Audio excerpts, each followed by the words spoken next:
This is the High School Crossfire. Welcome back. Panel resolved. Surely we believe that the creative economy has the potential to address youth unemployment globally. These are some of the questions the negators believe that we are incapable to answer. Today they come and talk about how the creative economy is based in urban centers. But surely we do not believe that. Because you being creative does not mean that you have to have access to develop things. It is your mind that is the creative thing. You being in an urban center doesn't mean that you're going to only be able to access clay from there. You can access clay even in these rural areas. You can access papyrus even in these rural areas to make your pots, to make your weaved baskets. All of this doesn't require you to be in a developed area to actually benefit from the creative economy. Today, they come and talk about things like social stigma and people prioritizing education. But as the Affirmers believe that we have seen people who are educated and they still live there with no jobs. They still live 1,000 graduates from one of the best universities all over Africa, Makerere University. Very many people come from Makerere University, 1,000 graduates, but how many are getting employed? Where are the rest going to go? Assuming a half of them get employed, the other half is going to remain on the streets, jobless. What is going to happen? It is now you, your creative mind, that is going to save you, your imagination, because we believe you do not have to be educated to use what you already have within you. That is what we believe as Affirmers. They come and talk about how quality education is the future. But how can we rely on education? And yet there are people who can't even afford education. But does creativity come at a price? It doesn't. It is you who becomes creative and decides to use that to become a job creator for yourself. Today, the negators talked about not being able to start businesses without basic knowledge or basic education. But truth be told, who told you that you need to have education for your own mind? Who told you that you need to have education to maximize what is already within you? That isn't what we believe as Affirmers. Today, they come and question how many TikTokers are benefiting from the creative economy. But truth be told, how many TikTokers are actually using the creative economy? If we decide to adapt to this, if we decide to adapt to the creative economy, we are going to see very many people getting employed. Take a look at Kenya. 2.7 million people have actually got employed from the creative economy. In Nigeria, developing countries are the examples I am giving you, not to disturb anyone. Nigeria, over 3,000 people are being employed in the filming industry, whereas filming isn't the only part of the creative economy, just the filming industry alone. So which clearly shows that the creative economy is going to help us a lot. Today, what are the negators trying to show us, if you're to analyze? The negators are trying to show us that the creative economy does not have the potential. But what are they trying to give us as an alternative? They're trying to give us education.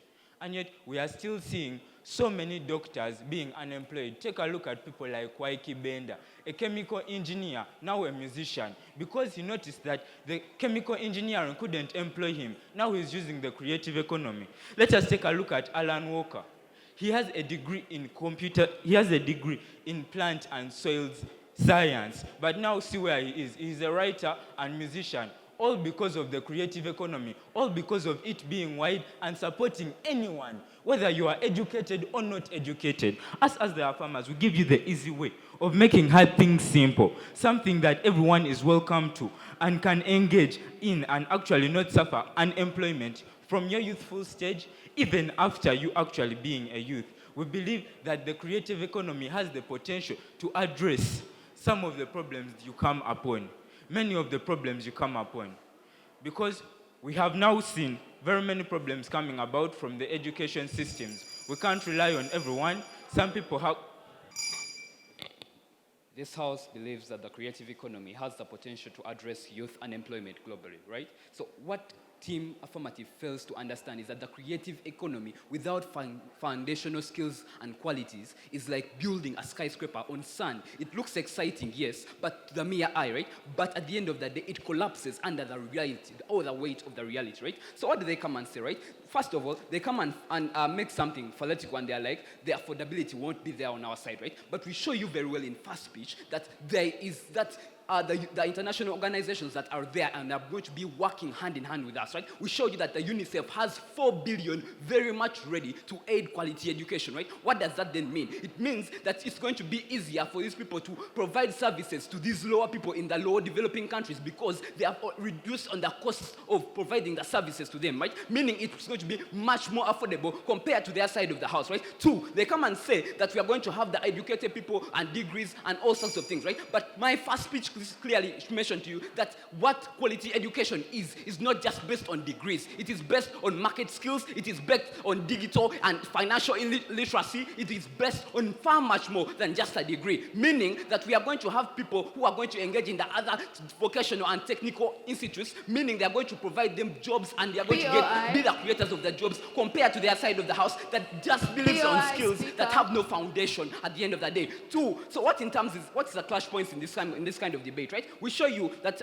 Team Affirmative comes and claims that they have sustainability, right? But understand that on their side, their sustainability looks like the creative economy being there and installing, like having many people coming in terms of direct and indirect employment, right? Understand that it's more like a freelance kind of thing. Why? Because it's very volatile. They only have jobs today. It's more like a gig-based economy. You're just having a job today, tomorrow you won't have a job. None taken. So that means that at the end of the day, your output that you're going to receive from this thing is much more less compared to the input that you're putting in at the end of the day, because you're going to fund a lot. For example, if you're making SISO, you're going to spend a lot in making your own kind of idea, but at the end of the day, the amounts of income that you're going to obtain are going to be much more less compared to your kind of house. Right? On our side of the house, we show that when there is quality education being installed, there is a strong foundation in terms of skills, right? We equip you with the skills to enable you fight in the changing job market, meaning you can attend the creative economy, you can attend the white-collar jobs, you can do whatever you want, having the skills to enable you stay there. And when you stay there, you're going to succeed more on our side because you have the necessary knowledge to enable you to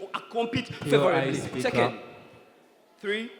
How many people are actually gaining from these jobs that you're bringing about? This is what they fail to understand. We have the vocational and technical institutes. You don't need specifically to have a job to go there. You just go and learn something. You're equipped with the necessary skills to enable you to go ahead with life. So in terms of a magnitude of impact or input, we show you that we win best, right? They come and say that on their side, they're going to have the people coming in or the youth coming in to participate more in their side of the house because they have the technology and all, right? But we show you that there's no buy-in from their side, right? Why? Because the youth themselves have that thing in society because they see that, me participating in things like, going there and making sites or making crafts is more like lowly to me. It won't provide me with the necessary income to enable me to go out and party and club and all sorts of things, right? But on our side of the house, we show you that we change that sort of narrative to them. We change that. We have the mindset change happening because it helps them to realize the opportunities that lie in these potential sectors, such as the ones in the creative economy that they do not necessarily characterize. But understand that on their side of the house, the creative economy won't benefit them because they still have that mindset of believing that there is nothing that is going to be benefiting me out of there. At the end of the day, we show that quality education best accounts for the skill set that is going to enable them to sustainably compete in the economy, helping them to remain there and remain successful, hence solving the point of unemployment. Vote negative. Thank you. This is the High School Crossfire. We'll be back in a minute.